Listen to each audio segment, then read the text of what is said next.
새삼스러운 프레젠테이션을 지금부터 시작하도록 하겠습니다. 먼저 발제자 소개를 해야 될 것 같아요. 목사계의 아이돌.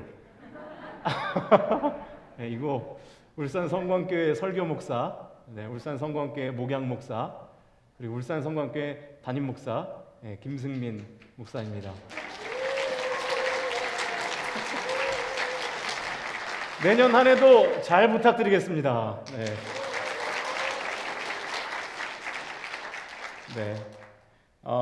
이 프레젠테이션을 준비한 이유는 일단 첫 번째는 내년도에 사실 많이 바뀌진 않습니다. 많이 바뀌진 않는데 좀 바뀌는 부분들에 대해서 성도님들이 좀 폭넓게 이해하는 시간을 좀 가지면 좋지 않을까라는 첫 번째 생각인 거고요. 두 번째는 사무총회를 좀 짧게 끝내보자 라는 마음에 이 프레젠테이션을 준비했습니다. 먼저 이 PT를 하기에 앞서서 당부드리고 싶은 것은 모든 계획은 이 코로나의 추이를 보고 형태와 그 시기를 결정하도록 할 겁니다. 급하게 또 무리하게 시도하지 않을 것이고, 또 성도님들의 의견을 들을 수 있는 숙려 기간을 가질 예정이니까 이 PT를 들으시고 교역자들에게 또 여러분의 의견을 좀 전달해 주시면 적극 수렴해서 반영해 보도록 하겠습니다. 그러면 지금부터 진짜 이제 프레젠테이션을 시작합니다. 컨텐츠는 오늘 이렇게 세 가지예요. 첫 번째는 뭐죠? 2022년도 교회표. 두 번째는 목회 중점사항. 세 번째는 팀사역위원회 조직입니다. 근데 이 팀사역위원회 조직은 이따가 사무총회 시간에 보도록 하고요. 오늘은 이 첫 번째와 두 번째 2022년도 교회표 그리고 목회 중점 사항에 대해서 좀 나누도록 하겠습니다. 2022년도 교회표는 제가 이렇게 정했습니다. 같이 한번 읽어볼까요? 시작. 여러분 저 3자에 주목하십시오. 그냥 미음이 아니라 뭐죠? 리을 미음입니다. 요거 아닙니다. 요 새삼스럽게가 아니고, 다시 다른 화면 보여주세요. 새삼스럽게. 전혀 다른 거예요. 느낌은 비슷하지만. 이 새삼스럽게라는 주제를 선정하고 이제 성구를 결정했는데 이겁니다. 우리 같이 한번 읽어보시죠. 시작.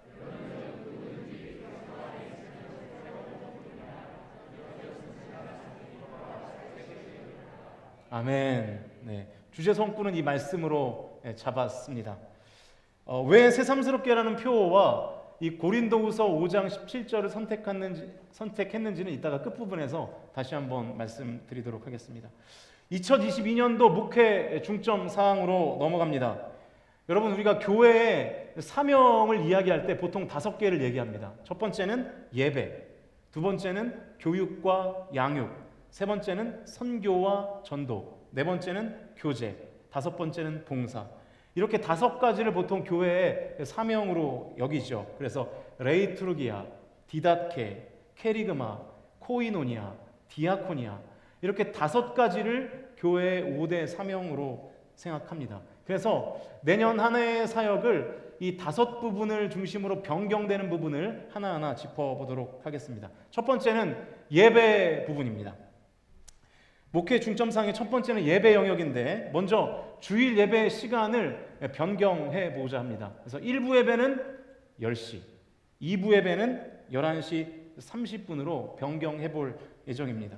왜 이런 결정을 하게 됐냐면, 보통 주일 1부 9시 예배를 이 교사들과 이 봉사자들이 이제 1부 예배를 섬기거든요.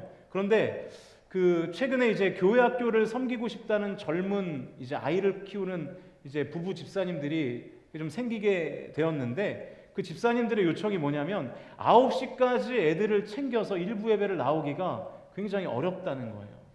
그래서 예배 시간을 1시간 정도 늦춰주면 아이들까지 같이 챙겨서 가족이 다 예배 드리고, 또 그 중에 바깥 집사님이든 안 집사님이든 교회를 좀 이렇게 교회 학교를 좀 섬길 수 있는 환경을 좀 제공해 달라는 요청이 있었습니다. 그래서 당회를 거쳤는데 장로님들도 너무 흔쾌히 그렇게 동의를 해 주셨습니다. 그리고 또 한 가지의 문제는, 우리가 지금 일부 예배, 제가 오늘 보니까요, 일부 예배를 한 40명 정도 드렸고요, 2부 예배가 보통 한 160명, 170명 지난주에도 한 160명 정도 됐던 것 같은데 이렇게 됩니다. 그러니까 1부와 2부 예배의 인원의 불균형이 너무 심합니다. 그러니까 그렇게 되니까 2부에 주차할 공간이 있습니까? 없습니까? 없게 되는 거예요. 그래서 10시와 11시 예배를 만들면 좀 10시 예배에 성도들이 좀 더 참여할 수 있지 않을까라는 생각을 하게 되어서 이런 결정을 하게 됐습니다. 아마도 한 2월부터 실행을 할 수 있을 것 같은데 자세한 디테일들은 조금 더 만들어서 또 이렇게 말씀을 드리도록 하겠습니다. 두 번째는 주일 일부 찬양팀의 변경 문제입니다. 그동안 이제 박주영 집사님이 인도하시는 이 레시트 이 찬양팀이 주일 일부 예배를 인도해 주셨는데 또 이분들이 이제 일부 예배가 끝나면 이제 또 2부 청소년 사역을 하고 다 마찬가지예요. 일부 예배 찬양팀들이 2부 예배를 끝나면 또 이제 청년 예배를 섬겨야 되는 상황이어서 너무 사역에 이 가중이 되어 있는 상황입니다. 그래서 당회에서 좀 논의를 하다가 우리가 또 말투스라는 찬양팀이 있으니까 그 팀이 시간을 10시로 옮기면 좀 앞에 준비할 시간도 있고 해서 그 말투스 찬양팀이 일부 예배를 인도해 보면 어떻겠나라는 의견을 이제 당회에서 논의가 됐고요. 그래서 좀 그렇게 준비해서 해보려고 합니다. 근데 지금 문제는 일부를 반주자로 지금 섬길 수 있는 분이 나타나야 되는데 지금 오늘 이제 처음 광고가 나갔고 아직은 없습니다. 그래서 일부 예배 때 피아노 반주로 좀 섬겨 주실 수 있는 분들은 좀 교역자실로 문의해 주시면 너무 감사하겠습니다. 세 번째는 저의 소망을 담은 건데요. 3부 예배의 증설입니다. 당회도 우리 다 같이 그렇게 해보자 막 이렇게 으쌰으쌰 했는데 2부 예배가 배가 부흥이 되면 안 놀라시네요. 웃지도 않으시고 웃거나 놀라거나 둘 중에 하나는 할 줄 알았는데 할렐루야 그렇게 될 줄로 믿습니다. 그렇게 되면 3부 예배를 뭐 1시 반이나 이렇게 해서 예배 증설을 해보면 어떨까. 뭐 아직 좀 지난한 얘기 같고요. 그렇게 하면은 좋을 것 같습니다. 네 번째는요. 이제 1일 부흥회인데요. 이것도 역시 코로나 상황을 좀 고려해 봐야겠지만 분기별 1회 정도 이 금요일 저녁 시간을 활용해서 1일 부흥회를 좀 해볼까 합니다. 뭐 여러 가지 포맷이 가능할 것 같은데요. 첫 번째는 제가 찬양 인도를 하고 제가 설교를 하고 제가 기도회를 인도하는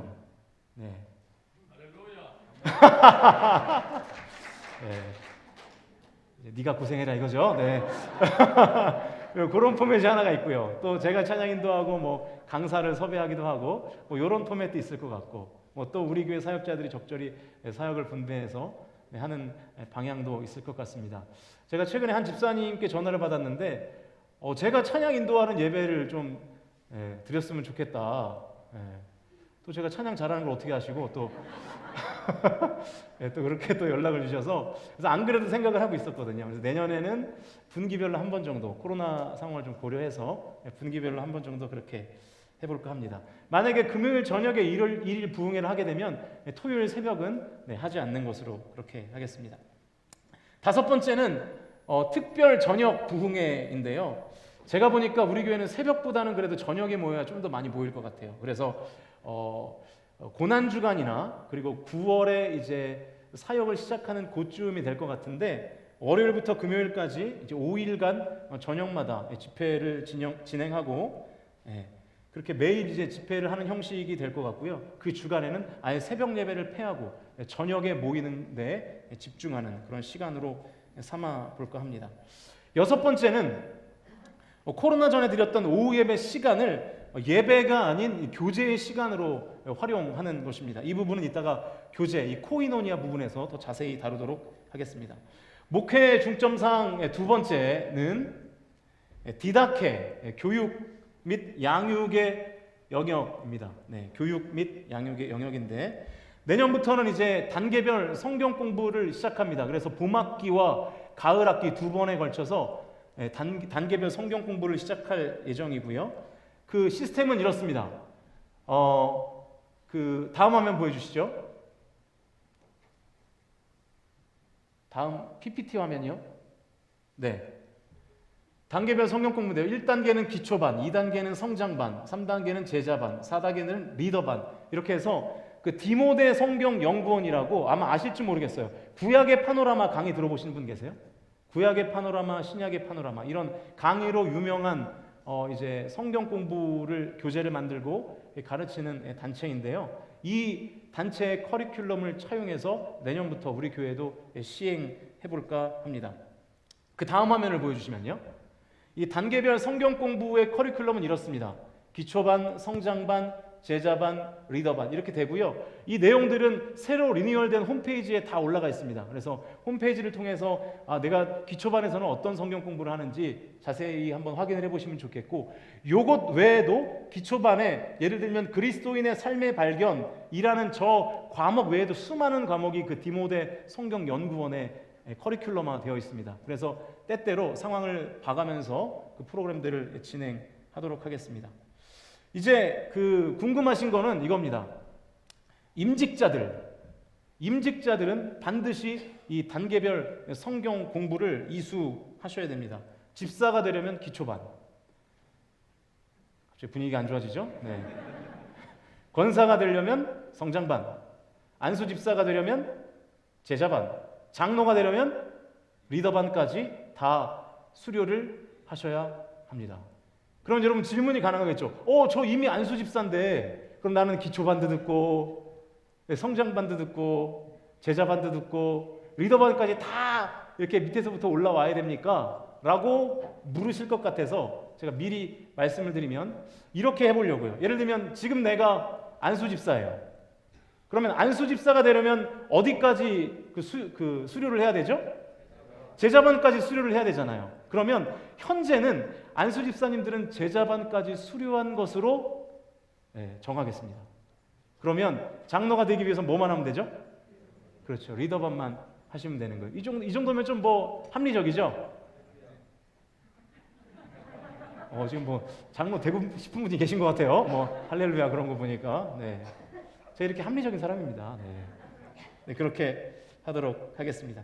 두 번째는 새가족위원회 신설인데요.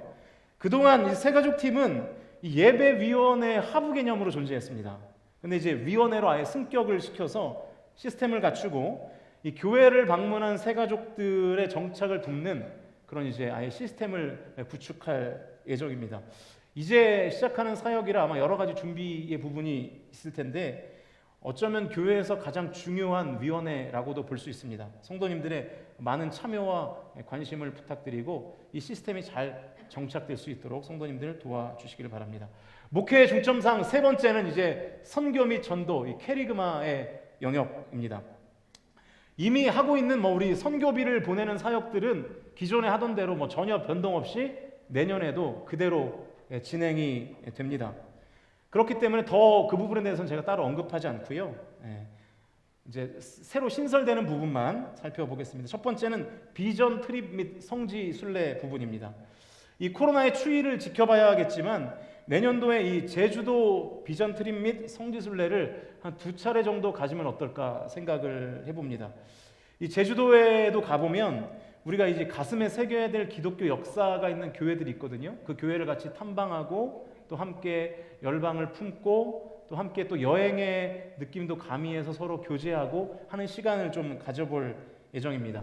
그래서 6월과 9월 정도면 좋을 것 같긴 한데 일단 시점을 좀 나중에 보도록 하고요. 일단 평일팀하고 주말팀을 하나 신설해서 평일이 좀 용이한 분들은 주말이 안 되는 그러니까 평일이 용이한 분들은 평일에 한 팀을 꾸려서 그렇게 2박 3일 정도 다녀오고 주말에 그러니까 평일이 안 되는 분들은 또 주말에 한 팀을 꾸려서 주일까지 아예 그쪽 교회 한 교회를 정해서 예배 드려도 우리 교회에 출석한 것으로 인정해주는 그런 문화로 나아가면 이렇게 평일팀, 주말팀 이렇게 두 팀을 운영할 수 있을 것 같습니다.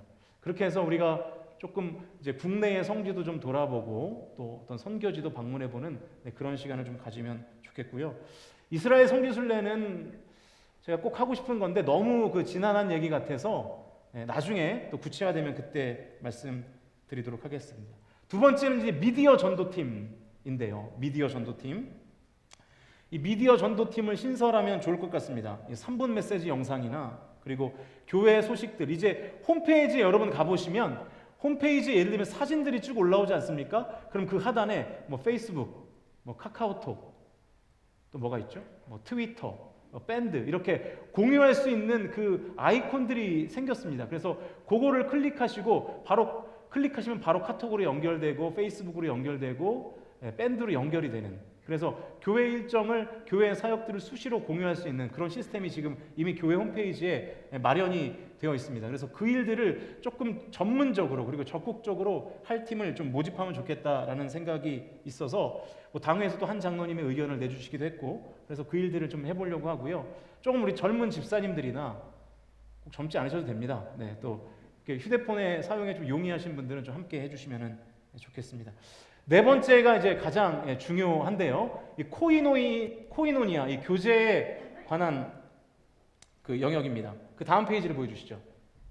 네, 우리 같이 한번 읽어볼까요? 시작.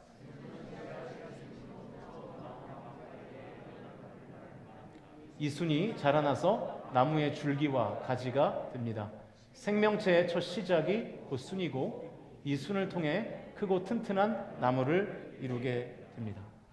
우리가 이제 그동안 사실은 이 가정교회 시스템으로 소그룹 모임을 이렇게 진행을 했습니다. 근데 이제 그 가정교회에 대한 의견들이 제가 궁금해서 몇 주간을 걸쳐서 설문을 요청했고, 뭐 다 설문에 응해 주시진 않았지만 대부분의 많은 성도님들이 가정교회는 지금 유지하기가 좀 어렵겠다, 지금 우리의 상황하고 맞지 않다라는 대답이 거의 뭐 90% 이상이셨어요. 그래서 안타깝지만 이제 가정교회 시스템은 내려놓고 순 체제를 도입합니다. 아까 보셨던 그 것 중에 이런 내용이 있죠. 순은 생명의 첫 시작입니다. 이 순을 통해서 크고 튼튼한 나무를 이루게 됩니다. 그러니까 무슨 얘기냐면 우리 교회의 구성이 이제 순이 되는 거예요. 그래서 이 순을 통해서 우리 교회 공동체를 건강하게 세우는 사역들을 하게 될 것입니다. 다음 화면을 보여주시면요. 순은 이렇게 진행하려고 합니다. 첫 번째 구성은요, 기존의 목장이 한 순이 됩니다. 기존의 목장이 한 순이 되고요. 새로운 순원을 편성하는 것이 현재 상태에서는 좀 어렵다고 판단이 돼서 기존의 목장 식구들이 일단 같은 순원이 되는 것이고요. 순장은 목자들이 감당합니다. 물론 지금 이제 교육자실로 연락을 주시기로는 제가 순장으로는 좀 사역이 어렵겠습니다라고 연락을 주시는 분들도 몇 분 계시긴 했어요. 하지만 일단 그 기존의 목자들이 순장의 사역을 감당해 주시기로 일단 다 이야기가 됐습니다. 그래서 요 순체제로 일단 가도록 하고요. 이게 언제 시작될지 모르기 때문에 그 깊은 조직들은 또 그 뒤에 계속해서 수정하고 보완하고 하는 방법들을 쓰겠습니다. 혹시 순을 좀 조정하고 싶으신 성도님들은 순장과 상의하셔서 교육자들에게 말씀해 주시면 잘 이렇게 처리해 드리도록 그렇게 하겠습니다. 이 각 순의 목표는 나눔과 교제입니다. 나눔과 교제, 삶을 나누고 기도 제목을 요청하고 또 함께 먹고 함께 놀고 하는 체제입니다. 그리고 모임 시간은요, 매월 넷째 주일 점심 식사 후부터, 다시 말하면 평일이 아니라 주일에 모이는 거예요. 아마도 3월부터는 시작할 수 있지 않겠나 싶은데 일단 식사가 가능해야 되니까요. 순모임이 시작되는 그 시점은 코로나가 좀 어느 정도 마무리가 되고 교회에서 식사가 가능한 시점부터 매월 넷째 주 점심 식사 이후부터 순모임을 하는 겁니다. 한 달에 한 번 하는 거예요. 한 달에 한 번. 매주 하는 게 아니라 한 달에 한 번 순모임을 하고요. 매월 넷째 주 주일 점심 식사 이후부터 하는 것입니다.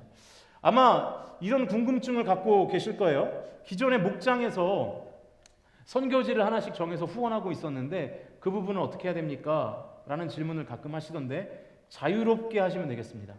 예전에는 뭐 교회에서 이렇게 어디 해라 이렇게 정해준 것으로 제가 듣긴 했는데 그게 뭐 확인된지 모르겠고 그렇게 듣긴 했는데 너무 부담스럽다 하시는 수는 하지 않으셔도 좋습니다. 그러나 우리는 지금 계속해서 그 일들을 감당하고 싶다 하는 수는 계속해서 그 선교사 후원을 해 주셔도 좋습니다.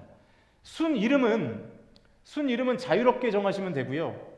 여러 개의 순이 모여서 또 연합순이 될 거고요. 그 연합순은 크게 두 개로 나눠서 우리 김성민 목사님과 박영식 전사님이 이제 맡게 될 것입니다. 그 위에 이제 제가 있는 것이고요. 그렇게 이제 순이 좀 진행될 예정이고, 이제 교회에서 매월 넷째 주에 순 모임을 하면 제가 아무튼 특별한 일이 없는 한 순씩 돌아가면서 같이 그 순 모임에 참석하고 그래서 제 말씀도 나누고 교제도 하고 담임 목사의 비전도 나누고 이런 시간을 또 격려도 하고 이런 시간을 갖도록 하겠습니다. 괜찮으시죠? 네, 그렇게 하겠습니다. 두 번째는 남녀 전도회 모임인데요. 매월 둘째 주 주일 2부 예배가 끝난 뒤에는 제가 이번에 사무총회를 준비하다 보니까 뭐 남녀 전도회가 완전히 그냥 다 무너져 있더라고요. 그래서 올해는 그 부분들을 다시 세워서 좀 교제하는 시간을 가졌으면 좋겠습니다. 그래서 매월 둘째 주 주일 예배 후에 주일 식사 후에 이제 남녀 전도회 모임을 하시는데 왜 남녀 전도회 모임을 해야 되냐? 그러니까 순 모임은 어떻게 보면은 전 세대가 같은 순에 모여 있다면 이 남녀 전도회 모임은 세대별로 좀 공감대가 비슷하고 세대별로 또 모이는 또한 그 약간 평행 구조의 모임이 있으면 좋을 것 같아서 남녀 전도회 모임을 조금 더 예전보다는 조금 더 이렇게 적극적으로 해보면 좋을 것 같습니다. 내년 한 해는 그러니까 2022년도에는 모이는 데 좀 힘을 써주시고요. 2023년도부터는 이제 좀 사역하는 공동체로 거듭날 수 있도록 그렇게 좀 해주시면 좋겠습니다. 이 남녀 전도회 모임도 제가 아무튼 시간이 되는 한 들어가서 매달마다 들어가서 좀 같이 교제도 하고 나누는 시간을 갖도록 하겠습니다. 세 번째는 가족과의 모임입니다.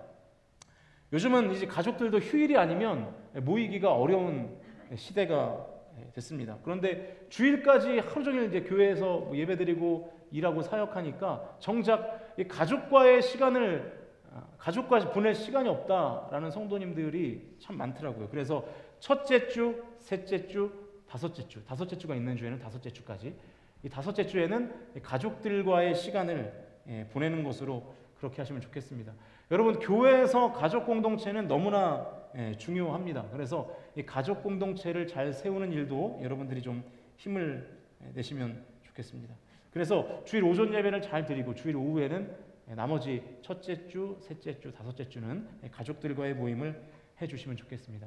저의 목회 철학의 중심은 무조건 예배입니다. 예배. 그러니까 여러분 예배 잘 드리시는 성도님이 교회 배려를 받을 겁니다. 예배 잘 드리시는 성도님이 담임 목사의 인정도 받게 될 것입니다. 그러나 가장 중요한 거 예배를 잘 드리시는 성도님께서는 하나님의 인정을 받게 되실 줄로 믿습니다. 그래서 예배에 최선을 다하십시오. 모든 예배에 적극적으로 잘 참석하시고요. 거기에 일단 역점을 두시고 그리고 교제의 부분, 소그룹의 부분은 우리가 좀 가볍게 교제하는 모임으로 가면 좋지 않을까 그렇게 생각이 됩니다. 괜찮으시죠? 네. 마지막 시간이 좀 지났는데요. 마지막 다섯 번째 이제 봉사의 영역인데요. 가장 중요한 부분이기도 합니다. 첫 번째 식당 봉사인데요. 보십시오. 우리가 모임을 남녀 전도회 모임 둘째 주 그리고 순 모임을 넷째 주에 합니다. 그러면 이제 식사를 해야 되겠죠? 그렇기 때문에 둘째 주와 넷째 주만 교회에서 식당을 운영합니다. 첫째 주, 셋째 주, 다섯째 주는 교회에서 밥 안 드립니다. 줘야 될까요? 네. 왜냐하면 여러분 이 식당이요. 권사님들 더 잘 아시죠? 식당이 워낙 이게 경무이기 때문에 거기서 수많은 이벤트들이 일어나요. 잘 아시죠? 힘드니까 제가 어제도 이제 저녁에 그 이제 아내랑 예안이랑 카페를 갔거든요. 코이라는 저기 태화강 옆에 코이라는 거기 한번 가보십시오. 이거 홍보는 아닌데 아무튼 좋은 카페입니다. 커피도 맛있고 그 카페에 갔더니 그 제가 평일날 낮에 갔을 때는 그 직원분이 너무 상냥하고 친절했거든요. 근데 어제 저녁에 가니까 뭐 카페가 꽉 차 있으니까 웃지를 않아요. 뭘 얘기를 해도 대꾸도 잘 안 하고. 그러니까 그분의 성품이 그래서 그런 게 아니라 힘들어서 그런 거예요. 힘들어서. 여러분 저는 식당 봉사도 마찬가지라고 생각합니다. 식당 봉사에 우리가 그냥 너무 이 경무에 시달리니까 다들 막 민감해져 있고 날카로워지는 거예요. 그래서 이 부분을 우리가 조금만 더 줄일 수만 있다면 둘째, 넷째 주 정도만 우리가 식당 봉사를 할 수 있다면 우리가 그 부분을 어느 정도 해소할 수 있지 않을까. 그리고 가족과의 모임은 나가서 돈 주고 사 드십시오. 그러시면 좋을 것 같습니다. 괜찮으시죠? 네. 그래서 이제 식당 봉사를 그렇게 해 주시면 좋겠고요. 자, 그러면 이제 오후 예배 시간에 가족과의 교제, 그리고 이제 순모임, 그리고 남녀전도의 모임을 하게 되는 겁니다.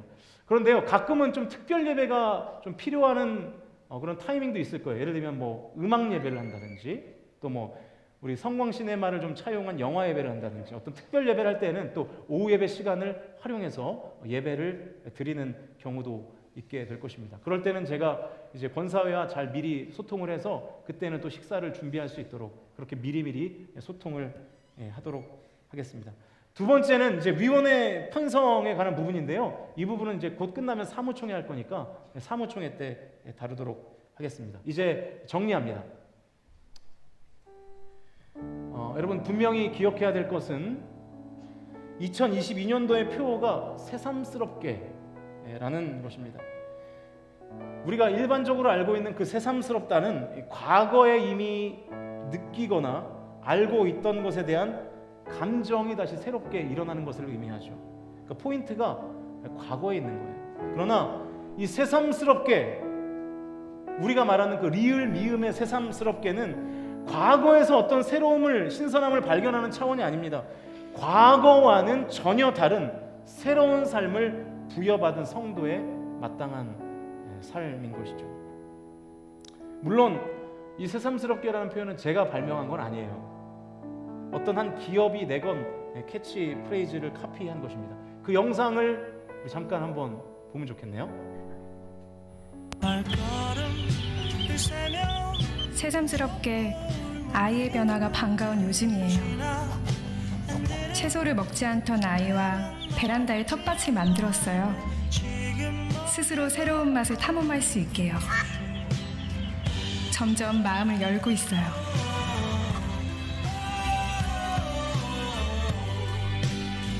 새로운 나를 발견하세요. 새삼스럽게 이케아.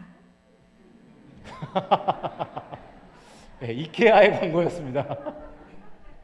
네, 제가 저거 보고 저거 너무 신선하다. 그래서 내년도 우리 표어로 우리 교회 표어로 삼아봐야 되겠다 생각했습니다. 한 문장에 귀에 들어오지 않으십니까? 새로운 나를 발견하세요. 네. 변화를 말하고 있습니다. 단순히 과거에서 조금 발전된 내가 아니라 새로운 나를 발견하는 거예요. 근데 여러분, 가만히 생각해 보니까 새삼스럽게라는 표현을 안 썼을 뿐이지 이미 성경에서 다 말하고 있는 내용이더라고요. 그게 바로 고린도후서 5장 17절 말씀입니다. 다시 한번 같이 읽어볼까요? 시작. 그런즉 누구든지 그리스도 안에 있으면 새로운 피조물이라. 이전 것은 지나갔으니 보라 새 것이 되었다. 저와 여러분은 이미 새 것이 되신 줄로 믿습니다. 우리는 거듭났잖아요. 우리는 새로운 피조물이 되었습니다. 우리의 신분은 더 이상 옛 것이 아니라, 이전 것이 아니라 새 것이에요. 새 것. 저와 여러분은 과거보다 조금 발전된 헌 것이 아닙니다. 전혀 다른 새 것이에요. 예수 믿기 이전에 나와 예수 믿은 후에 나의 삶은 완전히 다른 사람인 것이죠. 이전 것은 지나갔습니다. 다 끝났어요. 다 죽었습니다. 우리는 이제 과거로부터 조금씩 변화되어가는 지금의 존재가 아니라 아예 새로워진 존재가 된 것이죠.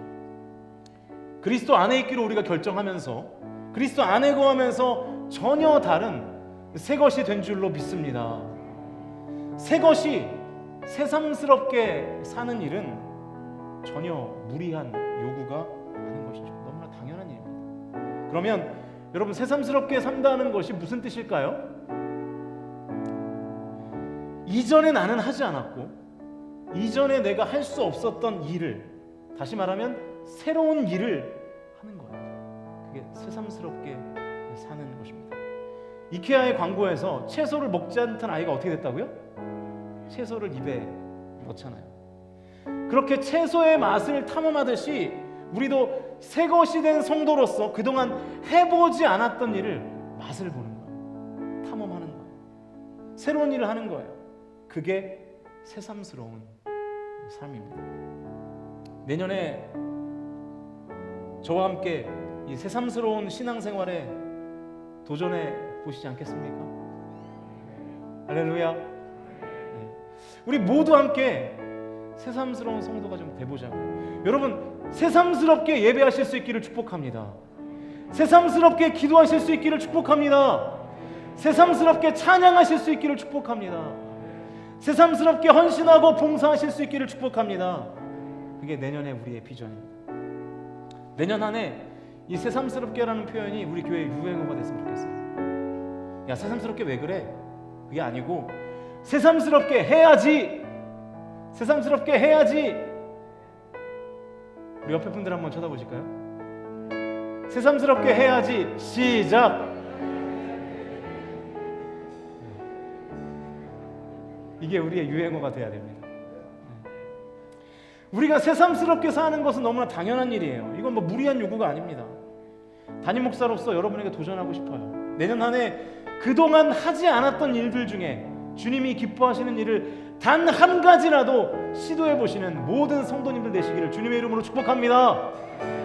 딱 한 가지만이라도 1년 동안 주님, 제가 작년에 이런 거 안 해봤는데 올해는 요 한 가지만큼은 붙들고 나아가겠습니다. 여러분, 그동안 예배하지 못했습니까? 결단하십시오. 기도하지 못했나요? 결단하십시오. 봉사하지 못했나요? 결단하세요. 헌신하지 못했습니까? 헌신을 결단하십시오. 그게 새삼스러운 삶입니다. 용서하지 못했습니까? 용서를 결단하십시오. 그것이 새삼스럽게 사는 것입니다. 저는 분명히 확신합니다. 우리가 한 번도 해보지 않은 일을 하면 하나님께서 한 번도 주신 적 없는 은혜를 부어주실 줄로 믿습니다. 그 믿음 가지고는 해보자. 내년 한 해 새삼스럽게 살아갈 수 있기를 주님의 이름으로 간절히 축원드립니다.